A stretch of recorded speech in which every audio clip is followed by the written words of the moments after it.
जय हिंद प्यारे विद्यार्थियों। आज हम लोग देखेंगे कक्षा 10 एनसीईआरटी त्रिकोणमिति त्रिकोणमिति के अनुप्रयोग आज देखेंगे। इसके पहले वाले वीडियो में हम लोग क्या किए हैं, त्रिकोणमिति परिचय पूरा देख चुके हैं। त्रिकोणमिति परिचय में क्या देखा हम लोगों ने कि त्रिकोणमिति अनुपात क्या होते हैं और त्रिकोणमिति अनुपातों के क्या छोटे मोटे फार्मूले क्या बनते हैं, उन सारी चीजों को हम लोगों ने देख लिया है ना। और त्रिकोणमिति सर्वसंख्या, 3 सर्वसंख्याओं को हम लोग देखा। उन सर्वसंख्याओं को हम लोग निगमित कैसे करते हैं, उन सूत्रों को निकालते कैसे हैं, इस चीज को भी पहले वीडियो में हम लोग देख चुके हैं। अगर आप चाहते हो कि ये जो चैप्टर है आपका क्या नाम होता है, त्रिकोणमिति अनुप्रयोग, त्रिकोणमिति का अनुप्रयोग जो है, आप चाहते हैं कि अच्छी तरह आपको समझ में आए, इसके लिए आपको इसके जो त्रिकोणमिति परिचय है, त्रिकोणमिति परिचय जानना बहुत जरूरी होता है। त्रिकोणमिति परिचय जब आपका क्लियर रहेगा तो यहाँ से ये जो होगा ये आपको बहुत आसानी से आ जाएगा। तो चलिए ठीक है, शुरू करते हैं। इसमें त्रिकोणमिति अनुप्रयोग में सबसे पहले हम लोग देखते हैं इसका उपयोग हम लोग कैसे ऊंचाई और दूरी में कैसे करते हैं। ऊंचाई और दूरी में क्या करना है, इसमें हमको सबसे जरूरी चीज क्या होता है, 2 चीज जानना जरूरी होता है। पहला होता है उन्नयन कोण क्या होता है और अवनमन कोण क्या होता है। उन्नयन कोण और अवनमन कोण अगर हम लोग का क्लियर हो जाता है तो इसके प्रॉब्लम्स को हल करना बहुत आसान होता है। और इसमें सबसे मेन चीज क्या होता है, डायग्राम होता है। अगर हम लोग क्या किए हैं, डायग्राम सही बनाए हैं, डायग्राम सही बना लेते हैं तो डायग्राम के आधार पर सवाल इसका बहुत इजी हो जाता है ना। तो चलिए ठीक है, देखते हैं इसमें क्या होता है। इसमें जैसे मान लो किसी ऊंचाई पे स्थित वस्तु को अगर हमको देखना है, मान लीजिए कोई ये पिलर है, कोई मान लीजिए खंभा है, ये खंभा है। इस खंभे को हमको क्या करना है, यहां से जमीन पर से कहीं से देखना है। तो निश्चित अगर इसके शीर्ष को हम लोग देखेंगे, शीर्ष पॉइंट ए को अगर हम लोग देख रहे हैं, यहां से क्या करना पड़ेगा, हमको जो है नजर को क्या करना पड़ेगा, नयन को उठा करके देखना पड़ेगा। जब नयन को उठा करके देखेंगे तो जहां पे आंख को उठा करके, नयन को उठा करके जो चीज देखते हैं, वहां पे जो ये जो होती है इसको हम लोग बोलते हैं दृष्टि रेखा। ये दृष्टि रेखा होती है। दृष्टि रेखा क्षैतिज के साथ जो कोण बनाएगी, इसी कोण को हम लोग कर देंगे उन्नयन कोण। उन्नयन कोण कहते हैं इसको, ये उन्नयन कोण होता है। मानिए तो किसी ऑब्जेक्ट को हम लोग अपने से ऊंचाई पे देखेंगे तो वहां पे कौन सा कोण बनेगा, उन्नयन कोण बनेगा। और जब हम लोग क्या करते हैं, किसी ऐसे ऑब्जेक्ट को देखते हैं, ऐसे वस्तु को देखते हैं जो क्या होता है, हमारी नेत्र से क्या होता है, थोड़ा सा नीचे होता है। जैसे छत पे अगर हम लोग खड़े हों, छत पे खड़े होकर के अगर हम लोग क्या करें, नीचे जाती हुई गाड़ी को देखें, नीचे भागते हुए कुत्ते को देखें, नीचे भागती हुई बिल्ली को देखें, तो निश्चित हमको नजर को क्या करना पड़ेगा, झुका के देखना पड़ेगा। उस अवस्था में क्या होता है, जो कोण बनता है, देखिए दृष्टि रेखा क्षैतिज के साथ जो उस अवस्था में ये जो दृष्टि रेखा होती है, इसको दृष्टि रेखा बोलते हैं, दृष्टि रेखा। उस अवस्था में ये जो दृष्टि रेखा होती है, क्षैतिज के साथ जो कोण बनाई, मान लीजिए कोई ऑब्जेक्ट हम लोग देख रहे हैं, नीचे की तरफ देख रहे हैं, नीचे की तरफ देख रहे हैं। जब किसी ऑब्जेक्ट को हम लोग नीचे की तरफ ऐसे देखते हैं, कोई ऑब्जेक्ट यहाँ पे है, यहाँ पे जो देखते हैं, ये क्षैतिज के साथ जो ये कोण बनाता है, इसको हम लोग क्या कहते हैं, अवनमन कोण कहते हैं। ये आपका अवनमन कोण बन जाता है। ठीक, ये अवनमन कोण बन जाएगा। और एक चीज और जान के रखेंगे इसमें, उन्नयन कोण और अवनमन कोण के बारे में एक चीज और हम लोग जान के रखेंगे कि क्या होता है, अगर लाइनें क्या होती हैं, 2 लाइनें क्या होती है, पैरेलल होती हैं। अगर मान लो एक लाइन L है, एक लाइन M है, अगर L पैरेलल है किसके, M के, इनको कोई N रेखा है, तिर्यक रेखा है, इनको कट करती है। जब कट करती है तो ये जो कोण होते हैं, ये कौन से कोण होते हैं, एकांतर कोण होते हैं ना। एकांतर कोण आपस में क्या होते हैं, बराबर। अगर ये थीटा है तो ये भी कितना होगा, थीटा होगा। ये एकांतर होता है। इसका एकांतर यानी अंतः एकांतर इनको बोलते हैं। इनका अंतः एकांतर जो होगा, मान लो ये फाई है, ये भी कितना हो जाएगा, फाई हो जाएगा। ऐसे इसमें भी क्या होता है, ये जो दृष्टि रेखा आपकी ये है, दृष्टि रेखा क्षैतिज से जो कोण बना रही है, ये कोण मान लीजिए थीटा है, तो ये जो आपका अर्थ है, अर्थ क्या करेगी, ये जो रेखा होती है अर्थ से क्या होती है, अर्थ के समतल के, सतह के क्या होती है, समांतर होती है। ये रेखा अर्थ माने जमीन के सतह की क्या होती है, समांतर होती है ना। ये यानी ये लाइन और ये लाइन क्या है, पैरेलल है। ये अगर एंगल थीटा है तो ये भी कितना होगा, थीटा होगा। तो इन्हीं चीजों का हम लोग क्या करेंगे, इसमें उपयोग करेंगे ना। अब एक चीज और जानते हैं, जैसे इसके पहले हम लोग देख चुके हैं कि जो साइन का फार्मूला होता है, साइन का फार्मूला क्या होता है, साइन थीटा इक्वल टू क्या होता है, लंब अपान क्या होता है, कर्ण होता है। किसमें, समकोण त्रिभुज में। cos थीटा इक्वल टू होता है आधार बटे क्या होता है, कर्ण होता है, आधार बटे कर्ण होता है। और tan थीटा क्या होता है, ये लंब बटे कितना होता है, आधार होता है। तो इन चीजों को हमको जानना है। और उसके बाद अगर कौशिक को जानना है, कौशिक जो होता है साइन का उल्टा होता है, 1/sin थीटा होता है, 1/sin थीटा। इसको हम लोग क्या लिखेंगे, 1/sin थीटा लंब बटे कर्ण है, तो कर्ण बटे कितना हो जाएगा, लंब हो जाएगा, कर्ण बटे लंब। उसके बाद क्या होता है, cos थीटा जो होता है sec का उल्टा होता है, या जो sec थीटा होता है वो cos का उल्टा होता है। sec थीटा इक्वल टू हो जाएगा 1/cos थीटा हो जाएगा, cos थीटा हो जाएगा। ये आधार बटे कर्ण होता है, तो कितना हो जाएगा, कर्ण बटे आधार हो जाएगा, ये कर्ण बटा आधार होता है। उसके बाद ये tan होता है, तो जो cos थीटा निकलता है किसका उल्टा, tan का उल्टा होता है, cos थीटा इक्वल टू हो जाएगा 1 कितना हो जाएगा, tan थीटा। ये कट हो जाएगा, ये लंब बटे आधार है, ये हो जाएगा आधार बटे कितना हो जाएगा, लंब हो जाएगा। तो इन चीजों को हमको जानना रहेगा। उसके बाद क्या होता है, कुछ त्रिकोणमितीय अनुपातों के कोणों का मान हमको जानना जरूरी होता है। जैसे sin 30 का मान क्या होता है, sin 45 का मान क्या होता है, tan 30 का क्या होता है, tan 45 का क्या होता है, इत्यादि इत्यादि ना। इन वैल्यूज को निकालना हम लोग इसके पहले वाले वीडियो में क्या किए हैं, देख चुके हैं ना। इसके पहले वाले वीडियो में हम लोग सब कुछ देख चुके हैं, तो वहां से जाकर के आप उसको देखें कि कैसे हम लोग भिन्न भिन्न मानों को निकालते कैसे हैं। तो ठीक, तो इतनी चीजें इसमें क्या होंगी, यूज होंगी। और इसमें सबसे मुख्य क्या होगा कि जो भी प्रॉब्लम्स आपका दिया रहेगा, प्रॉब्लम्स का क्या, उसमें मेन जो डायग्राम होता है, डायग्राम को क्या करना पड़ेगा, आपको इमेजिन करना पड़ेगा, दिमाग में सोचना पड़ेगा जिसका फिगर बनेगा कैसे। जब फिगर बना लोगे आप, तो इसका प्रॉब्लम हल करना क्या हो जाएगा, बहुत ही आसान हो जाएगा। तो चलिए ठीक है, हम लोग इसके कुछ एग्जांपल्स देखते हैं। पहले इसके एग्जांपल देखते हैं, उसके बाद फिर क्वेश्चन को, एक्सरसाइज को सॉल्व करेंगे ना। ठीक, चलो ठीक है। तो इसका एक्सरसाइज हम लोग क्या देखते हैं, एग्जांपल्स को देखते हैं इसके। इसका एग्जांपल नंबर 1 है, धरती पर एक मीनार ऊर्ध्वाधर खड़ी है। तो इसका जो फिगर बनना चाहिए, कहाँ बनना चाहिए, दिमाग में पहले बनना चाहिए ना। एक मीनार है, सीधी सीधी मीनार है, वो कहाँ पे खड़ी है, धरती पर खड़ी है। यानी एक मीनार है, इस तरह से मान लीजिए ये मीनार है। मीनार कहाँ खड़ी है, ये जरूरी नहीं कि आप चौड़ा बनाओगे, आप क्या करोगे, आप अपने पेन से ही इसको ड्रा कर देंगे सीधी लाइन। तो यहाँ पे क्या करेंगे, मान लेते हैं ये ए बी क्या है, मीनार है, ए बी मीनार है, मीनार होता है। चलो ठीक है, मीनार है, धरती के एक बिंदु से, जो मीनार के पाद बिंदु से, मीनार का पाद बिंदु क्या होता है, फुट पॉइंट ही होता है, नहीं फुट पॉइंट क्या होता है, पाद बिंदु ये होता है। तो इसके फुट पॉइंट से एक बिंदु कौन सा है, सी ना, कितनी 15 मीटर की दूरी पर है, ये 15 मीटर की दूरी पर ये बिंदु है। फिर लिखा मीनार के शिखर का उन्नयन कोण कितना है, 60 अंश है। इसका शिखर यही है, बी बिंदु ना।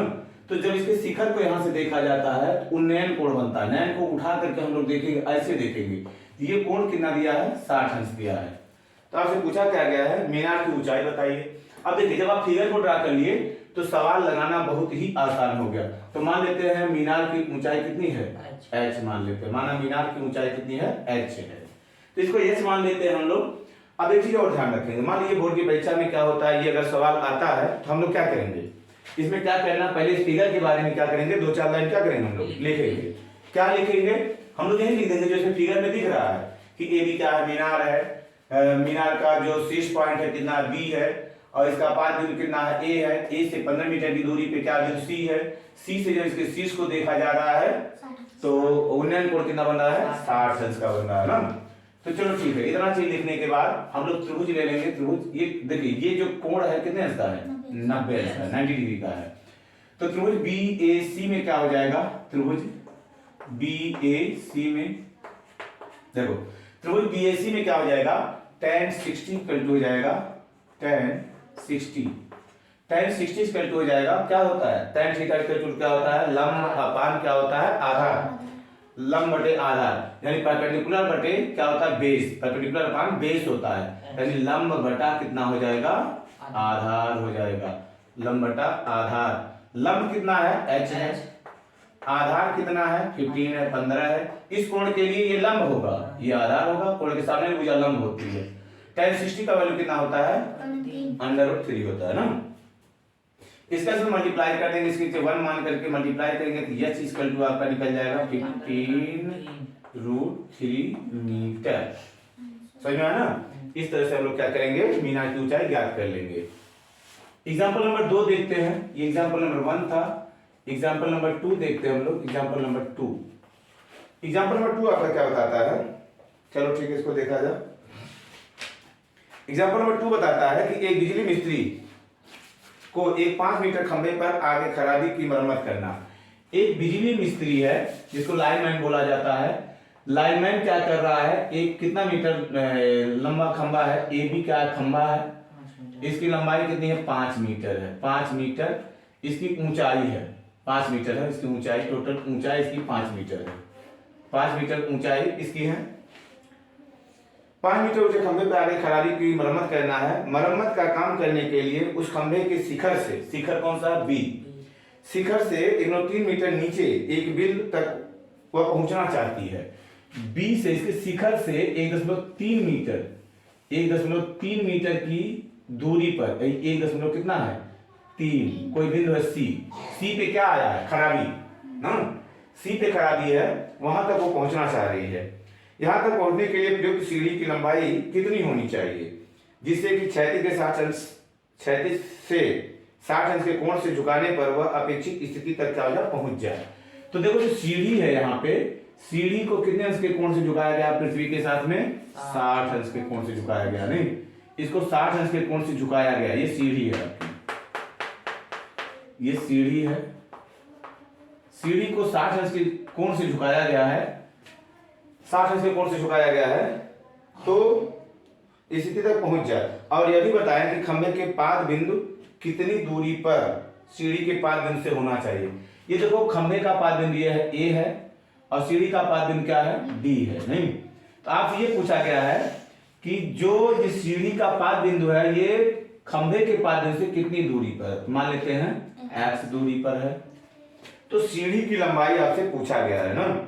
यहां तक देखिए लिखा है, यहां तक पहुंचने के लिए प्रयुक्त सीढ़ी की लंबाई कितनी होनी चाहिए, तो मान लेते हैं सीढ़ी की लंबाई कितनी होनी चाहिए, l। तो मानेंगे यहाँ पे, इसको भी ऐसे आप लिखते चलेंगे, माना सीढ़ी की लंबाई कितनी है, l है, सीढ़ी की लंबाई कितनी है, l है। बात समझ आ रहा है। तथा a और d बराबर कितना है, तथा AD बराबर कितना है, x, माने है ना, AD बराबर x है। तो ठीक, अब आप अगर फिगर बना लिए सही से, और फिगर के बारे में 2-4 लाइन हमेशा हर क्वेश्चन में आप 2-4 लाइन लिख देंगे। जो चीजें आपको क्वेश्चन में दिया गया उन चीजों को क्या करेंगे, आप लिख देंगे इसमें। तो आप त्रिभुज चूज करेंगे हम लोग, ये देखो 90 डिग्री का है त्रिभुज CAD में। अब त्रिभुज CAD में, त्रिभुज CAD में क्या हो जाएगा, हम लोगों को देखो एक से हमको और ज्ञात करना जरूरी है। क्या ज्ञात कर लेते हैं हम लोग, देखिए ये हमको AC निकाल लेना है ना। यहाँ AC बराबर कितना हो जाएगा, AC बराबर हो जाएगा यहाँ AC बराबर ना, AC बराबर, यानी कि इसके पाद बिंदु से ये जो जहां खराबी आया वो कितनी ऊंचाई पर है, पूरा 5 है, 5 में कितना घटा देंगे, 1.3, तो 5 माइनस कितना हो जाएगा, 1.3। तो इसको हम लोग क्या करेंगे, 5.0 लिखेंगे, 1.3 को घटाएंगे, इसमें से 10 में 3 जाएगा 7, 5 में से 4 में से 1 जाएगा, कितना बचेगा, 3, 3 दशमलव कितना आएगा, 7। ये आपका आ जाएगा 3.7 आएगा। चलो ठीक है, यानी 3.7 मीटर आपको ये निकल गया कि जो पाद बिंदु है, पाद बिंदु से कितनी ऊंचाई पर खराबी आया है। अब त्रिभुज CAD में, त्रिभुज CAD में, त्रिभुज CAD में क्या करेंगे हम लोग, CAD में ऐसा कौन सा फार्मूला होता है जिसमें ये लंब आ जाए, 60 के लिए लंब ये होगा, लंब आ जाए और कर्ण आ जाए। कौन सा फार्मूला बन सकता है, या तो साइन का बनेगा या किसका बनेगा, कॉसेक का। कॉस नहीं कॉसेक का, साइन का बनेगा और कॉसेक का बनेगा, क्योंकि दोनों में साइन में लंब कर्ण आएगा, लंब बटे कर्ण आएगा, और कॉसेक में क्या आएगा, कर्ण बाई लंब आएगा। तो ठीक है, हम लोग लगाते हैं साइन 60 इक्वल टू हो जाएगा, साइन 60 इक्वल टू लंब, लंब कितना हो जाएगा AC, AC अपान कर्ण कितना हो जाएगा CD, CD हो जाएगा। AC का वैल्यू कितना निकाले हम लोग 3.7 अपन CD L है, साइन 60 का वैल्यू कितना होता है √3/2 होता है, जो जाएगा 3.7 अपन L का इसमें गुणा कर दो, तो ये हो जाएगा L√3, इसका इसमें मल्टीप्लाई किया, इसका इसमें कर देंगे, 2 7 14 और 2 3 6 और 1 7 दशमलव कितना आएगा 4, therefore L इक्वल टू हो जाएगा 7.4 बटे कितना हो जाएगा कर्ण 3 का वैल्यू शायद दिया गया है 1.73, √3 का वैल्यू लिखा है 7.4 अपान कितना लिखा 1.73 दिया गया है। यहाँ पे देखो एक अंक पे दशमलव, यहाँ पे 2 अंक पे दशमलव होता है, तो 2 अंक यहाँ बनाने के लिए एक जीरो हमको क्या करना पड़ेगा, बढ़ाना पड़ेगा, यानी ये हो जाएगा 740 बटे कितना हो जाएगा 173। जब हम लोग भाग देते हैं तो ये कितना आता है, इसका आंसर आ जाता है, हम लोग इसमें देख करके रख देते हैं 4.28 आएगा, कितना आएगा 4.28 मीटर आएगा ना, यानी सीढ़ी की लंबाई कितनी हो जाएगी 4.28 मीटर हो जाएगी। अब हमको एक चीज और पता करना है, दोनों के पास बिंदुओं के बीच की दूरी कितनी है। अब ऐसा कौन सा फार्मूला होता है इसमें लंब और आधार रहता है, अब क्या करेंगे tan 60 बराबर ना लंब बटे आधार, इसके लिए लंब AC हो जाएगा, तो AC का मान कितना 3.7 अपान आधार कितना हो जाएगा x ना, tan 60 का वैल्यू कितना होता है √3, ये हो जाएगा 3.7 अपान कितना हो जाएगा x, x इधर आएगा और √3 उधर चला जाएगा, इसलिए x इक्वल टू हो जाएगा 3.7 अपान √3 मल्टीप्लाई नहीं करेंगे, √3 का वैल्यू दिया है ना, तो 3.7 अपान कितना 1.73। जब इसको हम लोग पॉइंट खत्म करेंगे तो हो जाएगा 370 बटे कितना हो जाएगा 173। तो इसका आंसर कितना आया हुआ है 2.14 मीटर, 2.14 मीटर लगभग इसमें आएगा ना, क्या लगभग हम लोग लिख देंगे ना, ये हो जाएगा। एक चीज में ध्यान रखेंगे, जब इसका आंसर आप लिखोगे फाइनल आंसर जब आप लिखेंगे तो आंसर में दोनों चीज को आप क्या करेंगे शो करेंगे। आंसर जब इसका लोग लिखेंगे तो देखिए आंसर में क्या करेंगे, आंसर लिखने में भी आपको तारीफ ही होनी चाहिए। आंसर जब आप लिखेंगे क्या लिख देंगे, आंसर इसका हो जाएगा जो सीढ़ी की लंबाई होगी, सीढ़ी की लंबाई बराबर कितना हो जाएगा 4.28 मीटर नहीं, तथा ये जो पिलर का खंबा है, खंबे के पाद बिंदु से सीढ़ी के पाद बिंदु के बीच की दूरी कितनी हो जाएगी 2.14 मीटर ना, इसको भी हम लोग लिख देंगे सीढ़ी के क्या नाम होता है, खंबे के पाद बिंदु से सीढ़ी के पाद बिंदु के बीच की दूरी कितना हो जाएगा बराबर 2.14 मीटर। इस चीज को ध्यान रखेंगे ना। इस तरह से एग्जाम्पल आपको समझ में आया, ठीक है। अब आगे हम लोग फिर देखते हैं एग्जाम्पल नंबर 3 देखते हैं। एग्जाम्पल नंबर 3 देखिए, जितने भी एग्जाम्पल्स होते हैं सबसे पहले तो क्या करना चाहिए, आपको एग्जाम्पल को बढ़िया से समझना चाहिए। एग्जाम्पल को समझने के बाद क्या करना चाहिए, इसको खुद से लगाना चाहिए। जब आप सवालों को खुद से लगाएंगे, फिर अगर कहीं प्रॉब्लम आती है, फिर आप एक बार देखा, जब 2 बार 3 बार ऐसे करेंगे तो ये आपको कंठस्थ हो जाएगा, कभी भी ऐसे प्रॉब्लम आपके छूटने नहीं पाएंगे। तो रिवीजन बहुत मस्ट है, मैथ को रिवीजन करना बहुत जरूरी है। देखिए ये हो जाएगा, मिटा देते हैं इसको भी। एग्जाम्पल नंबर 3, एग्जाम्पल 3 लिखा है, एग्जाम्पल 3 है, एग्जाम्पल 3 ठीक है। एग्जाम्पल 3 एग्जाम्पल 3 आपका क्या कह रहा है? एग्जाम्पल 3 कह रहा है कि 1.5 मीटर लंबा एक प्रेक्षक। प्रेक्षक कौन होता है? प्रेक्षक वो होता है जो किसी प्रयोग को करता है या किसी चीज का मेजरमेंट मापता है किसी चीज को, या क्या करता है किसी चीज को देख रहा है ना, कोई काम हो रहा है उसको देख रहा है, तो क्या होगा? वो प्रेक्षक होगा। नहीं, प्रेक्षण करने वाला प्रेक्षक होता है। तो 1.5 मीटर क्या है लंबा एक प्रेक्षक है। 1.5 मीटर क्या है? ये लंबा है। 1.5 मीटर लंबा कोई प्रेक्षक है ए बी कोई प्रेक्षक है। हम लोग सवाल को क्या करते हैं, पढ़ते रहते हैं, फिगर को ड्रा करते रहते हैं। एक प्रेक्षक एक चिमनी से 28.5 मीटर की दूरी पर। चिमनी क्या होता है? चिमनी देखे हो? चिमनी क्या होता है? जहां पे क्या होता है ईटा बनता है। नहीं, जहां पे ईटा बनता है वहां पे देखिए बड़ी बड़ी चिमनियां लगी होती है, उसमें से क्या धुआं निकलता रहता है। या बड़ी बड़ी फैक्ट्रियां होती है ना, बड़ी बड़ी फैक्ट्रियों में भी चिमनियां लगी होती है जिसमें से धुआं निकलता है ऊपर, उसी को चिमनी कहा जाता है। तो इतना है, लिखा है एक चिमनी से 28.5 मीटर की दूरी पर है। देखो एक चिमनी है, यहां से कितनी दूरी पे है? 28.5 मीटर की दूरी पे चिमनी है। मानिए चिमनी है, सीढ़ी क्या है? चिमनी है। ये है चिमनी है ये। चलो ठीक है। चिमनी के शिखर का उन्नयन कोण कितना है? 45 अंश। उसके आंखों से, इसका आंख कहाँ होगा? ऊपर ही होगा, यहाँ नहीं होगा आंख, कहाँ होगा? ऊपर होगा। तो ये 36 के साथ आंख यहाँ होगा कि इसकी दृष्टि रेखा होगी। दृष्टि रेखा, इसको दृष्टि रेखा कहते हैं, नेत्र रेखा कहते हैं ना।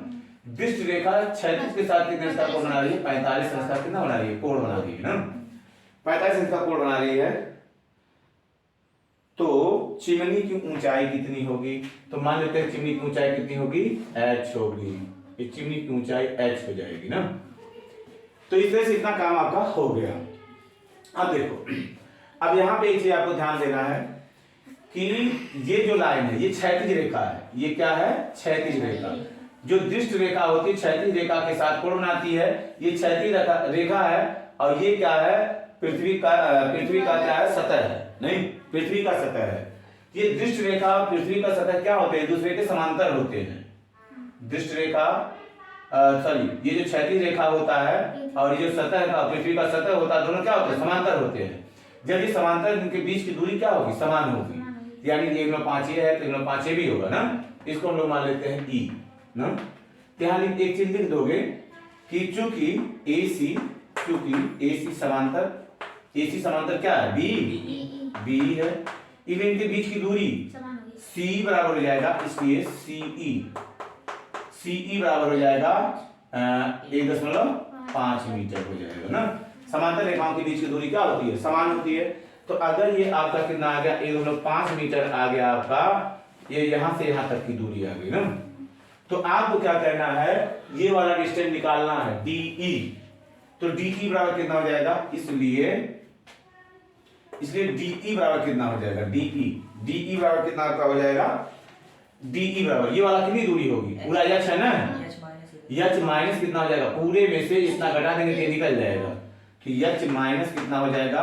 1.5। समझ में आया? यानी ये डिस्टेंस आपका निकल गया h माइनस 1.5, 1.5 मीटर निकल गया। ये दूरी अगर 28.5 है तो ये भी कितनी होगी? 28.5, क्योंकि ये लाइन और ये लाइन समांतर है। ये भी सीधा है, ये भी क्या है? सीधा है। नहीं, दोनों सीधी, दोनों लाइनें क्या हैं? समांतर हैं। इसलिए इनके बीच की क्या होगा? ये जो इनके बीच की दूरी होगी क्या होगी? समान होगी। तो ये कितना हो जाएगा? 28.5। समझ में आया था? अब इतना चीज अगर आप समझ गए तो इसमें भी हमको क्या करना है? फिगर के बारे में क्या करना है? 2-4 लाइन लिखना है। 2-4 लाइन फिगर के बारे में लिखेंगे। बिना फिगर के बारे में लिखे अब आप आगे नहीं बढ़ेंगे। तो चलिए ठीक है। तो सबसे पहले हम लोग क्या करते हैं? त्रिभुज देखते हैं। त्रिभुज डी, देखो ये समकोण त्रिभुज है। समकोण त्रिभुज DEB में अब समकोण त्रिभुज कौन सा? समकोण त्रिभुज DEB में समकोण त्रिभुज DEB में क्या हो जाएगा? देखो ये चीज आना चाहिए, यानी आधार आना चाहिए और क्या आना चाहिए? लंब। इस कोण के लिए लंब ये होगा, आधार ये होगा। कौन सा फार्मूला लगेगा? tan 45 बराबर हो जाएगा tan 45 अंश बराबर हो जाएगा लंब बटे आधार। लंब आधार tan में आता है ना, तो h माइनस 1.5 अपान कितना हो जाएगा 28 कितना हो जाएगा 5। tan 45 का वैल्यू कितना होता है 1 होता है, ये इक्वल हो जाएगा h माइनस 15 अपान 28.5 इतना हो जाएगा। 28 में 5 का गुणा 1 में करेंगे तो यहाँ पे क्या हो जाएगा h माइनस, देखो h minus 1.5, h minus 1.5, h minus 1.5 बराबर, देखो h माइनस 1.5 बराबर 28.5, ये हो जाएगा 28.5। समझ में आया?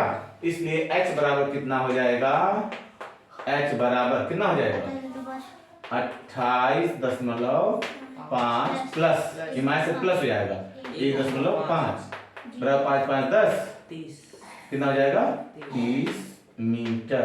यानी चिमनी की ऊंचाई कितनी हुई 30 मीटर। एच का मान आया ना, ये 30 मीटर आपको चिमनी की ऊंचाई निकल गई। चलो ठीक है, कोई बात नहीं।